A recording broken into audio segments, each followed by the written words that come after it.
जय हिंद दोस्तों, कैसे हैं आप लोग। उम्मीद है काफ़ी अच्छे होंगे। और मैं एक शिक्षक भर्ती का बहुत बड़ा अपडेट लेके आ चुका हूं। हालांकि ये जो अपडेट है वो शिक्षक भर्ती की जो प्रक्रिया है उसमें परिवर्तन किया गया है। क्या है परिवर्तन, पूरा डिटेल में बात करेंगे और इसके सिलेबस भी बात करेंगे कि सिलेबस क्या रहने वाला है। ठीक है, सबसे प्लस पॉइंट ये है कि जो बच्चे हाई स्कूल, इंटर या फिर कह सकते हैं बीए या फिर बीएससी, बीएड, बीटीसी में जिसका नंबर कम है उनके लिए बहुत बड़ा गुड न्यूज होने वाला है। क्योंकि जो पहले भर्ती प्रक्रिया थी उसमें 40% जो था आपका शैक्षिक योग्यता हाई स्कूल, इंटर, बीए और कह सकते हैं बीटीसी का जुड़ता था। लेकिन अब जो नियमावली है उसमें परिवर्तन किया गया है। क्या है परिवर्तन, उसके बारे में बात करेंगे। हालांकि ये जो अधिसूचना जारी कर दिया गया है और बहुत जल्द आपको ये नियमावली में परिवर्तन देखने को मिल जाएगा। ठीक है, तो बात करते हैं अगर पूरे डिटेल में कि इसके नियमावली में क्या परिवर्तन किया गया है, तो इसको थोड़ा जूम कर लेते हैं और देखते हैं। देखिए, ये जो अधिसूचना जारी किया गया है ना, इसके बारे में बात करते हैं कि शिक्षक भर्ती में 90% जो है वो अंक लिखित के अब होंगे। और साथ में क्या कहा है कि 10% जो है ना वो साक्षात्कार के होंगे। मतलब ये इंटरव्यू होगा आपको 10%, जितना पूर्णांक रहेगा उसका 10% आपका क्या होगा, इंटरव्यू होगा। लेकिन प्लस पॉइंट क्या है कि हम बहुत सारे वीडियो में देखे हैं, लोग बच्चे कह रहे हैं कि सर इसमें घूस की क्या बोलते हैं चांस बहुत ज़्यादा हो जाएंगे।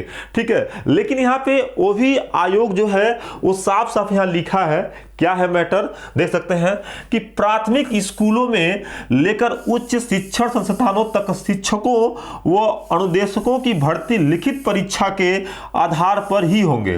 ठीक है, यानी लिखित परीक्षा के आधार पर होगा। साथ में बोला है जो 90% अंक है ना वो लिखित परीक्षा के, यानी 90% जो टोटल पूर्णांक का 90% जो होगा आपको लिखित देना पड़ेगा।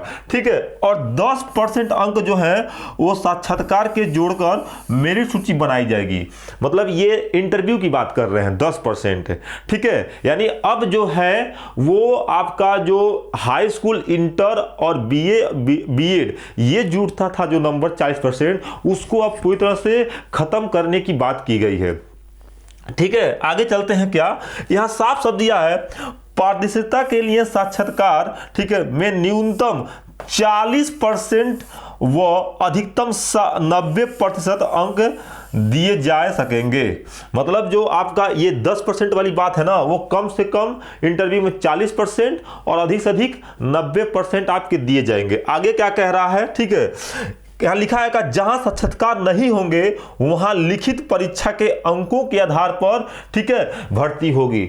मतलब यहां पे कह रहा है क्या कि आपको ये स्टेट, हमें लग रहा है कि स्टेट डिसाइड करेगा कि क्या बोलते हैं ये इंटरव्यू होगा कि नहीं होगा। यानी 100% इंटरव्यू की बात नहीं की गई है, यहां पे नीचे साफ साफ लिखा गया है। ठीक है, यानी जिस राज्यों में कह रहा है क्या कि जो आपका इंटरव्यू नहीं होगा वो सिर्फ लिखित परीक्षा के आधार पर होगा।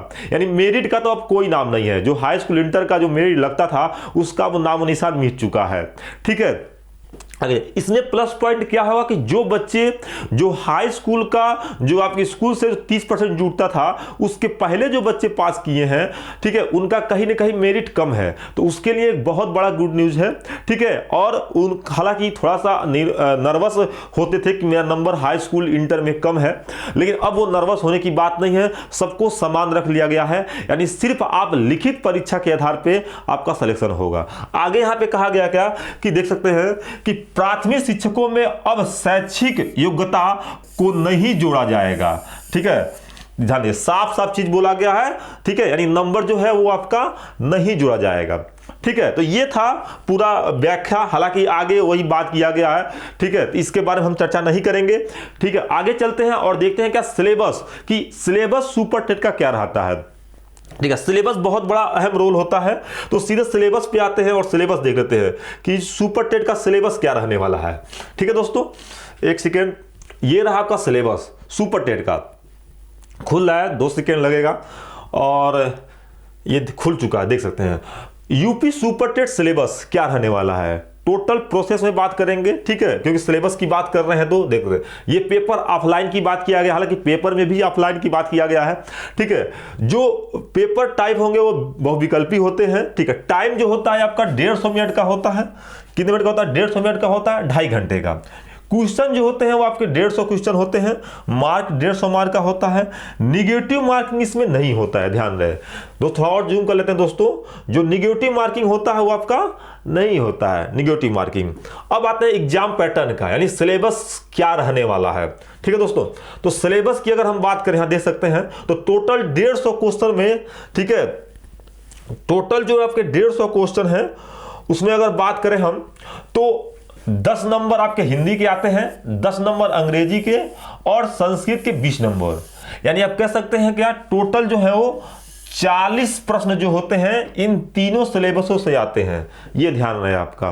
वही आगे अगर बात करें हम विज्ञान से, तो ये आपके 10 मार्क के आते हैं। गणित के जो होते हैं वो 20 मार्क के आते हैं। पर्यावरण एवं सामाजिक विज्ञान से 10 मार्क, शिक्षण, ठीक है, पद्धति से 10 मार्क के आते हैं। बाल मनोवैज्ञानिक, ठीक है, 10 मार्क। वहीं अगर बात करें हम सम्मान ज्ञान और करंट अफेयर का, तो यहाँ पे 30 मार्क। ठीक है, आगे चलते हैं और देखते हैं क्या सिलेबस यहाँ पे।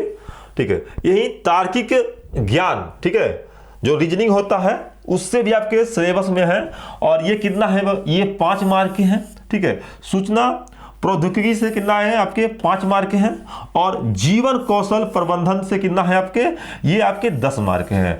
टोटल जो है वो 150 मार्क का है, ये ध्यान रहे। इसमें निगेटिव मार्किंग नहीं है। ठीक है, सबसे प्लस पॉइंट है निगेटिव मार्किंग क्या है आपका इसमें नहीं है। ठीक है, तो ये ध्यान देना है आपको। और ये टोटल सिलेबस है, इसके आधार पे आपका कट ऑफ बनेगा। ठीक है, मतलब टोटल अगर ओवरऑल बात करें तो यहाँ पे जो हाई स्कूल इंटर जो सिलेबस जुटता था, जो आपका 10-40% जो नंबर जुटता था, ठीक है, मेन सुपर टेट में वो हटा दिया गया है। ठीक है, और अब इसके आधार पे आपका सिलेक्शन होगा। ठीक है, ओके, धन्यवाद।